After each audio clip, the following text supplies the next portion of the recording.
na nais ng Diyos na ipabatid sa atin sa gabing ito, pilit pong pumapasok sa isip ko, ito pong Isaiah 40:28 hanggang 31.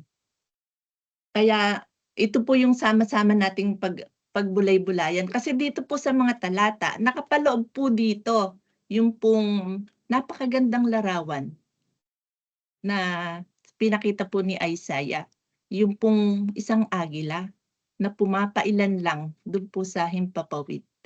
Hindi po ba? Yung po kasing agila, hindi po siya nilikha para manatili sa mababang lugar. Yung agila, siya po ay nilikha para lumipad ng mataas. Hindi po ba ganun din yung calling ninyo?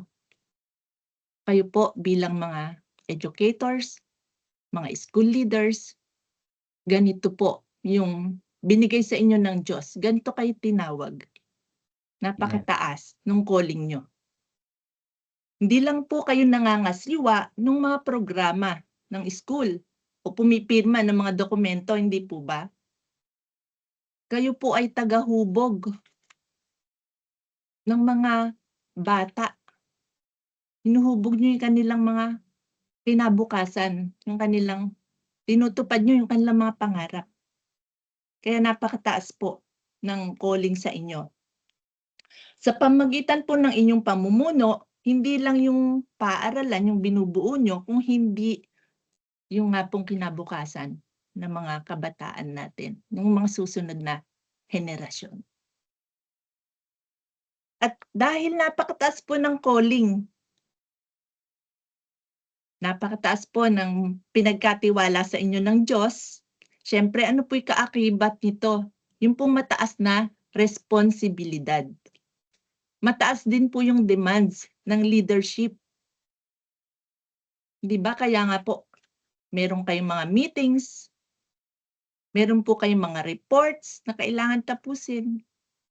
'Di ba? Yung mga concern ng teachers, mga estudyante, yung expectations po ng mga parents. 'Di po ba? Dagdag pa yung mga directives po ng inyong institution. At pag-uwi niyo ng bahay, hindi naman po dun natapos ang lahat. Nariyan din po ang inyong pamilya na meron ding pangangailangan sa inyo. Marahil ang ilan po sa inyo, hanggang bahay naiisip pa yung pong mga iniwan sa school. Alam niyo ganyan din kami, hindi kami nalalayo sa inyo. Bilang empleyado ng gobyerno, bilang nagtatrabaho sa Land Bank, ganyan din po kami sa maghapon. Madami po kaming iniintindi, mga trabaho hanggang bahay.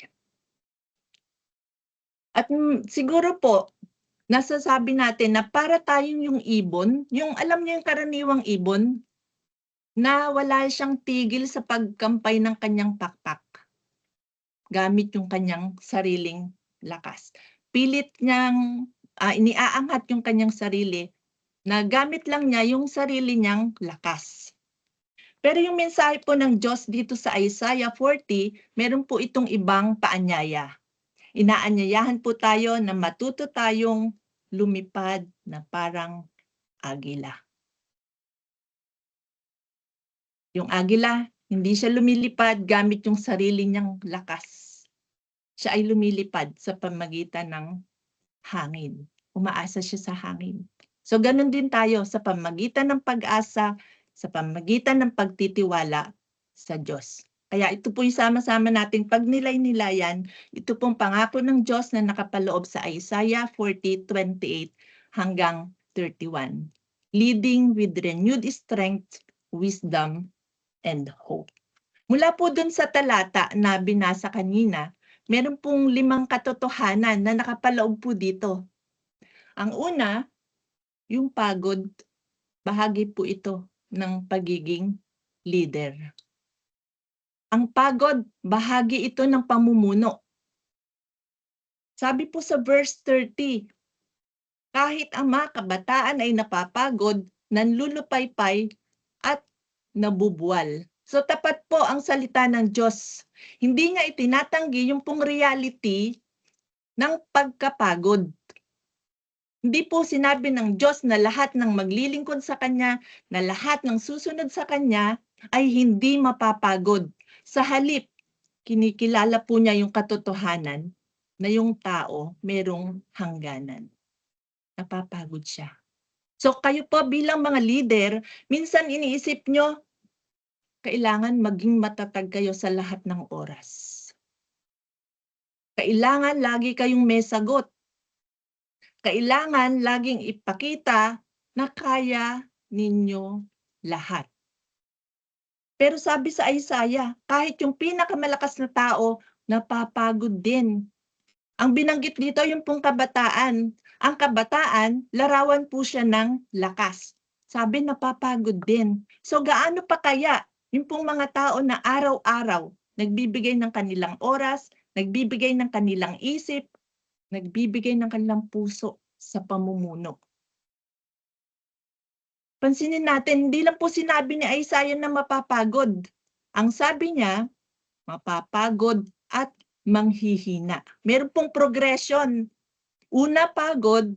Kapag hindi naagapan, manghihina. At kapag tuloy-tuloy, ang sabi niya sa English, shall utterly fall o mabubuwal. Kaya yung burnout, hindi nagsisimula na bumagsak ka muna. Nagsimula po yun sa pagod na hindi po napansin. So ito po yung unang katotohanan na nakapaloob po dun sa ating mga talata. Na ang tao, meron pong hangganan. Yung pangalawa, sa verse 28, sabi po dito, ang Diyos hindi napapagod kailanman. Hindi po siya napapagod. Kung ang tao merong hangganan, ang Diyos wala po siyang hangganan. Habang ang tao napapagod, ang Diyos hindi po siya napapagod. Kung tayo nauubusan ng karunungan, ang ating Diyos hindi po nauubos ang kanyang karunungan. Mas malalim pa nga po yung sinabi ni Isaiah sa English, everlasting God. Ibig sabihin, hindi talaga siya napapagod. Hindi siya nangangailangan ng pahinga. Hindi po nauubos yung kanyang lakas. Hindi bumababa yung kanyang wisdom. Meron pong contrast, napakaganda. Kung tayo pagod, ang Diyos hindi. Kung tayo po nalilito, ang Diyos alam niya yung dapat niyang gawin. Kung tayo naubos yung pasensya, ang ating Diyos, napakahaba po ng kanyang pagtitiis. Alam niyo kung ano yung pinakamalaking tukso sa isang leader? Yung iniisip niya na kaya niyang dalhin lahat na mag-isa. Minsan, iniisip po natin bilang Christian leader, ang nasa isip natin dapat strong, dapat independent, dapat self-reliant. Pero hindi po. Ang ideal leader, sabi sa Bible, ay dependent on God. Hindi hinahanap ng Diyos ang leader na kaya po niyang gawin lahat. Ang hinahanap po ng Diyos, yung leader na marunong umasa sa Kanya. Pero paano po tayo aasa sa ating Diyos sa gitna ng ating maraming responsibilidad? Ito po yung pangatlong katotohanan na nakapaloob po dito. Yung pong maghintay. Maghintay tayo sa ating Panginoon. Sa verse 31, sabi doon, but those who hope in the Lord will renew their strength. They will soar on wings like eagles. They will run and not grow weary. They will walk and not be faint. Ang maghintay po sa Panginoon, hindi po nangangahulugan na wala tayong gagawin. Ito po yung patuloy na paggawa dun sa ating mga tungkulin habang nagtitiwala po tayo sa ating Panginoon. So waiting means to trust, to hope, to depend, and to remain connected. Katulad po yan nung yung magsasaka, 'di ba? Nagtatanim siya, nagdidilig, inaalagaan niya yung kanyang mga pananim, pero may mga bagay na hindi niya kayang gawin sa sarili lang niya. Hindi niya kayang paulanin yung langit, hindi ba? Hindi niya kayang pasikatin yung araw, hindi niya pwedeng utusan yung buto na tumubo. Ito yung mga hindi niya kayang gawin at ito iniaasa niya sa Diyos. So ganun din po sa atin. Gawin po natin yung bahagi natin. And the rest, ipagkatiwala po natin sa ating Panginoon. Siya lamang yung makakagawa. Yung pong pang-apat na katotohanan na nakapaloob po dito, matuto po tayong lumipad na kagaya ng agila. Ano po ba'y kakaiba dito sa agila? Meron po 3 katangian na ibabahagi ako sa inyo ng katangian ng isang agila. Ang agila, umaasa po siya sa hangin. Nakadepende siya sa hangin. Hindi siya umaangat dahil sa walang tigil na pagkampay. Hindi po siya kampay lang ng kampay. Sa halip tumataas siya dahil dun po sa hangin, ginagamit niya yung hangin para umangat. So ganun din po ang isang leader, ang isang namumuno. Hindi tayo tataas dahil sa sobrang sipag. Kasi mas lalo po tayong mapapagod. Maangat tayo kapag umaasa po tayo sa kapangyarihan ng Diyos. So paano po? Bago natin simulan ang ating mga gawain, 'di ba? Lumapit muna tayo sa Kanya. Humingi muna tayo sa Kanya ng lakas. Alam niyo po, ito yung isang magandang bagay na ginagawa namin sa opisina.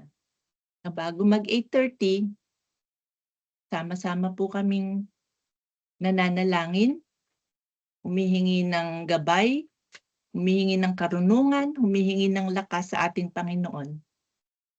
Nihahabilin po namin yung aming buong maghapon na maging mapayapa, maging maayos. Yun. Ito po yung dapat gawin natin. Hilingin natin sa Diyos na samahan tayo sa bawat desisyon na gagawin natin sa araw na yon. Katulad po nung agila, ano po. Pangalawa, yung agila po, meron siyang malinaw na paningin. Malayo po yung kanyang nakikita. Hindi lang siya nakatingin kung ano yung nasa harapan niya. Meron po siyang vision. So ganun din kayo bilang school leader, hindi ba? Hindi lang kayo nakatingin doon sa mga report ninyo.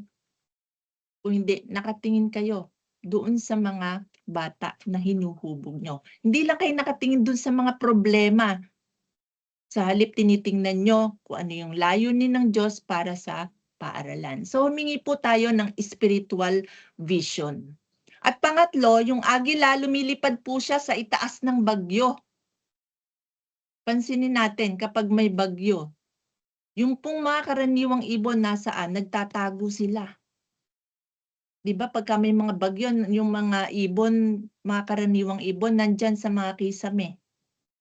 Pero yung agila, kapag ka po may bagyo, umaangat pa. Ginagamit niya yung malakas na hangin para makalipad siya ng mas mataas. So ganito po yung Kristiyanong leader. Hindi po nangangako ang Diyos na mawawala lahat ng problema, na mawawala lahat ng hamon sa ating pamumuno. Pero ang pinapangako niya, bibigyan niya po tayo ng lakas para harapin kung ano man yung mga hamon na yun. So ito po yung ikalimang katotohanan na nakapaloob sa ating mga talata. Ang pangako po ng Diyos. Sabi niya, they shall renew their strength. Di po sinabi ng Diyos, aalisin niya lahat ng problema. Ang sabi niya, bibigyan niya tayo ng panibagong lakas. Pareho pa rin, naroon pa rin po yung report, naroon pa rin yung meeting, naroon pa rin yung mga concerns, yung mga deadlines. Pero ano po yung naiba? Yung ating puso. Yung ating puso, mayroong kapayapaan. Yung ating puso, mayroon pong pag-asa. Mayroon pong bagong lakas. So sa mga school leaders po na naririto ngayon, marami po yung umaasa sa inyo, yung inyong mga guro, mga estudyante nyo, yung mga magulang. Pero ang wag po nating kakalimutan na bago po tayo maging sandigan nila, hayaan po muna natin na ang Diyos ang ating maging sandigan.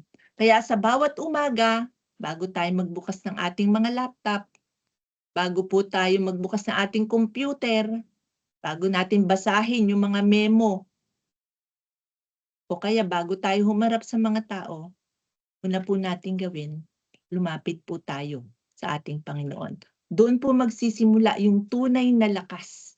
Siya po'y magbibigay sa atin ng lakas. Kaya, ngayong pong gabi, mga kapatid, hindi po natin kayang lumipad na parang agila kung gagamitin lang natin yung ating sariling lakas. Kapag ka po tayo natutong umasa sa Panginoon, tutuparin niya yung pangako. Magkakaroon po tayo ng panibagong lakas upang magpatuloy at samahan po tayo sa ating pamumuno. Saglit po tayong manalangin. Panginoon, marami pong salamat sa iyong mga salita na nagpapaalala po sa amin, Panginoon, na ikaw ay Diyos na hindi napapagod. Ikaw ay Diyos na hindi nanghihina. Panginoon, marami pong salamat dahil sa gitna ng mga responsibilidad na pinagkaloob mo sa amin. Sa gitna po ng mga hamon, palagi mo pong pinaparamdam na hindi po kami nag-iisa. Panginoon, itinataas po namin sa iyo ang bawat isa na naririto ngayon. Ikaw po ang magbigay ng kapayapaan sa aming puso sa lahat ng hamon na amin pong hinaharap. Ikaw, Panginoon, magbigay ng karunungan sa bawat pagpapasya na amin pong gagawin. Ikaw po ang magbigay ng panibagong lakas sa bawat isa sa amin sa bawat araw. Panginoon, turuan mo po kami na huwag po kaming manangan sa sarili po naming lakas. Sa halip, Panginoon, magtiwala po kami sa iyo. Matuto po kami maghintay, matuto po kaming umasa. At nawa, Panginoon, sa bawat aming pong makita po sa amin, sa lahat ng aming gagawin, na ikaw po ang siyang nananahan sa amin. Makita po sa amin ang iyong pag-ibig. Makita po sa amin ang iyong karunungan, ang iyong katapatan. Ito po ang aming dalangin sa matamis na pangalan ni Jesus. Amen. Maraming pong salamat. Amen. Thank you so much po sa isang napakaganda at very timely